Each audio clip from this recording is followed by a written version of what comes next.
Hammer Racing. Pippa, Beth, tell the crowd what Glass Hammer's all about and how you guys are involved. Well, I got involved with Glass Hammer Racing earlier this year. Glass Hammer Racing is a non-profit that was founded in Indianapolis in 2010, and there's actually another connection to me. Apparently it was founded right after my pole run at the Indianapolis Speedway that year. And the idea is they're trying to support young female racers, like Beth, who are on their ladder and who are on the way up through motorsports. And my job with Glass Hammer is helping other female racers. I think you can see my smile. I'm actually going to sunglasses up and not squinting as much, but you can see it in my face. I think this is a really, really cool thing to do, to be trying to help other female racers get their start on the ladder. And my job is, you know, I'm just there to offer Beth advice she doesn't want and doesn't need, and the other girls at Glass Hammer advice they don't want and they probably don't need either. And, you know, while I'm still fighting the same battles they're fighting of trying to get funding and trying to stay in a car, I've also already been there and done a lot of this stuff myself in the junior formulas. So it's a pretty cool organization. I'm actually working on, hopefully, Glass Hammer does some amazing things for helping females find funding and promote themselves through, you know, inspirations and mentors like Pippa. So I'm actually not a Glass Hammer driver currently, however, I am working diligently to try and join your program. Hey, this is a nice start, Beth. Being up here, getting out the word. She's got the right color shirt on. Yeah, what do you think? And we had a tweet up this morning that a lot of you guys came out to, and tomorrow morning there's going to be a whole bunch of us back here on stage. Beth's going to be answering your questions. We're going to have a midget driver on stage, Jessica Bean, who's part of our program. Shay Holbrook, who's riding in the Pirelli World Challenge, she's going to be over here on stage, and I'm going to be the numpty asking the questions tomorrow, so I'm going to make Trevor look very good at his job by not doing a great job trying to ask the questions. That is actually how I look the best, is when I'm not actually doing anything. But it's, you know, it's all... There you go. Well, thank you. You know, it is beatbyagirl.org, so I'm going to get beat down by the girls and beat off the stage tomorrow. Absolutely, and I can see somebody down there at the front. Hi! You see what it says on the back of my t-shirt? Yeah? What does it say? It says beatbyagirl.org, and that's actually the Glass Hammer website for those of you who are interested in finding out more about the program. One of the other cool things Glass Hammer Racing does, and this applies to you, is we try and get young girls from the age of about 10 to 15 into go-karts for the very first time. There's an indoor karting place in Indianapolis called Fast Times, and I'm one of the instructors for the program, and we run classes on the weekends, and we try and get girls going for the very first time, see whether they like driving go-karts or not. Because when I first started out, my family wasn't into motorsport. They were just fans. And we had no idea what to do. Not at all. And we just stumbled across an indoor karting track and stumbled across someone there who was kind enough to help me get my start. So, you know, we're trying to be there to, you know, facilitate young girls, just get started, see if they like it, and drive a go-kart for the very first time. I have a pink sticker for you afterwards. Hang around. It's very addicting. Go-karting is very addicting, and you will be hooked for sure. Well, I was going to say, yeah, speaking of karting, you have found quite a bit of success karting. You actually won here. I have. I mean, tell us a little bit about your history and then why you're here this weekend. Okay, I started racing in 2001, and I did Briggs & Stratton generic 5-horsepower lawnmower motor, hopped up on methanol, pushed about 10 horsepower, and I started there, progressively moved up the way through tag karting, which is like touch and go, and then I started racing shifter karts. But I mean, it's been a great journey. I have 2 world championships, a couple regional championships, and a national championship. But Mid-Ohio, I have love-hate. Before they moved the wall back in Thunder Valley, I hit my head on it and it crashed. So love-hate, but it's great. And talk about the win.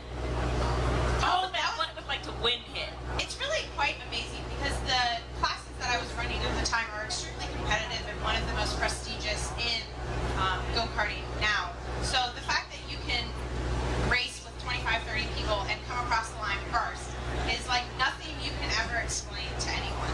Did you do a victory dance? No, but I'm sure I did like, a couple fist pumps, you know, like screaming over the radio with my mic key, like a bunch of them. if you were going to do a victory dance, what would it look like? I don't know. Did you not see? I got caught by when NBC was versus. I got caught doing a rain dance at Indy. Did you? On TV. Rain dance. A rain dance. I'm never going to repeat it again. Yeah. I see some people nodding. You have to be careful about those. Those can get you in a lot of trouble. You know, it was kind of neat. They showed the clip again and again, and when I wasn't dying of embarrassment, I thought it was kind of fun. I did some dying of embarrassment too, though. Absolutely. Well, no rain dances today because we need to hold it off for tomorrow. Tomorrow, the forecast is looking bleak. We Yeah. don't want that. We don't want that. I've only ever run here once in Firestone Indy Lights. Have you ever run here in the wet, in the Mazda or in karting? We actually do not run go-karts in rain, but no, when we were here in June with Grand Dam, dry. Perfect weather. I think you guys, well, Ohio had a dry spell for like 2 months, so Yeah. we had every compound tire manufacturer on that racetrack, and it made for a handful. Well, what are you doing this season? You're in the MX-5. I run the Playboy Mazda MX-5 Cup, currently self-funded, running as an independent, just my father and I. So I've had to miss a couple races, but I'm really looking forward to finishing out this season. Have you had, now the races that you have competed, are you finding success? Slowly and surely, I think the most wrong impression most people have is the easy caliber to jump from karting into cars with no experience. You know, I remember watching car racing and, oh, that's easy. That guy's totally got the line totally wrong. And it's like, you cannot manipulate the car to get back to where you can a 400-pound go-kart. I remember doing the same thing. I used to watch people who just transitioned into cars, and I went down the slicks and wings route as opposed to the sports car route, the bets going down, and, you know, you look at it and you think, it doesn't look that hard. I'm a racing driver. I can do that. Then you get in one for the first time, and it's so different. And I don't know how you sit in a sports car. Trevor's seen me do this before. He knows what's coming next. But when you drive a go-kart, you sit like this. When you drive a single-seater car, an open-wheel car, you sit like this. This is how you sit in an IndyCar and an Indy Lights car. So it's a pretty different driving position. Now, our friend Jessica, who will be out here tomorrow, who drives her midget, she sits like this. I don't know how she does that. American people keep telling me I need to get in the midget. I keep looking at her driving position going, looks fun from the outside, but I'm not so sure about getting in the thing. Yeah, no, it's definitely different. But, you know, supercars has been tough, but a sports car is fortunately enough just like a street car for the most part. I'm short torsoed, so my seat is like on a huge platform so I can like see over the wheel and the nose. I can get a good view. That would be great for like IndyCar, so like nothing would stick out, so it would be very aerodynamic. Yeah, you know, this is just a funny little comment that you make. I think it's kind of a girl thing because I actually have a relatively short torso myself, and so whenever you see pictures of me in the Indy car and I'm going through a corner and my hand's up to turn through, I have no idea how I see. Because if my hand's up here like this, it seems to be completely blocking any visible part of my visor. I've noticed that on several occasions. It feels fine to me when I'm in the car, but I see the pictures of it, I'm like, huh? I did that, how?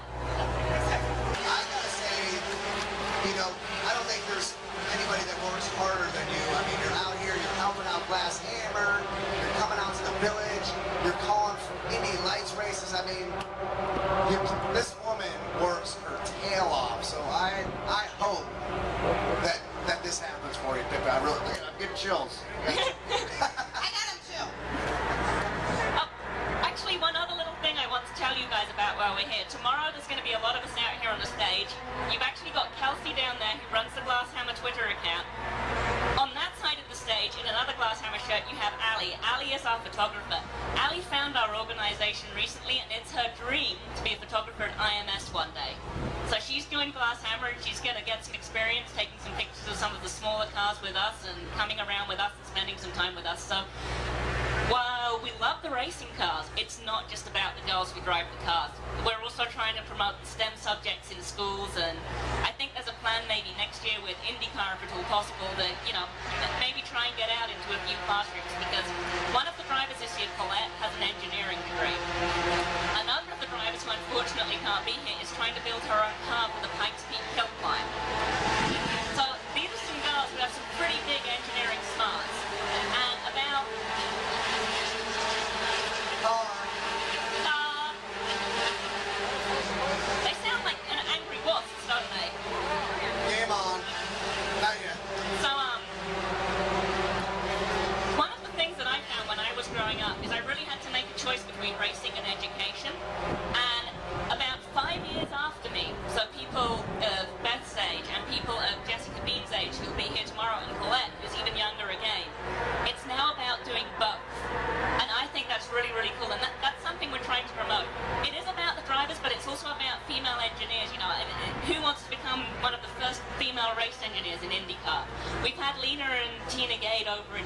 engineering cars. When are we going to have the first female IndyCar engineer?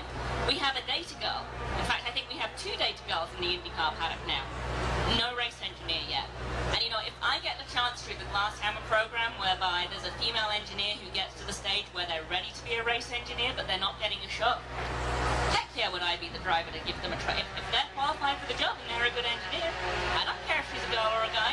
I just want somebody who can engineer my car. And that's the attitude we're trying to promote. Well, hey, I'll tell you what, just going a big theme on this stage has been the Olympics, and there's been 2 major firsts. One, there's a woman competing for every single country in the Olympics for the first time, and 2, there's more female American athletes competing than men athletes for the first time ever. So those are some pretty amazing statistics. Personally, I just think it's great. One of the gaps we have at the moment in America is for me, it's kind of, I'm going to use an American word, sucks. There are no female drivers in Firestone Indy Lights. You know, I did it for 2 years. There was Bea doing it before me. There was Cindy running before Bea. It'd be really cool in a couple of years. I know some of you will know Ashley Freeberg, who's currently running in Mazda. When she gets up and she runs Indy Lights, so we get another female come over. But other than that, up and down the ladder system now in every form and category around, we're here. We're not going anywhere either. Yes, forever. it's all going back to the Olympics. If you competed in the Olympics, what sport would you compete in? They have a sport for stubbornness. I think every sport, you gotta be a little stubborn to be an Olympian. I'm actually a pretty good swimmer. I'm not a great swimmer, I'm a pretty good swimmer. I don't swim that often. Those of you who follow me on Twitter will know it sends my hair bright green. One of the joys of being blonde, there are many. I have many blonde moments in the game. Those of you who follow me on Twitter will be aware of those. But I was actually a pretty good swimmer coming up through school. So maybe swimming. I was fairly good on the trampoline when I was younger. Like those big ones they bounce on, the trampoline gymnastics. However, having watched them, there's no way I could do any of that.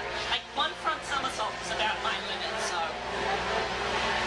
Hear that? I think I may go with ping pong.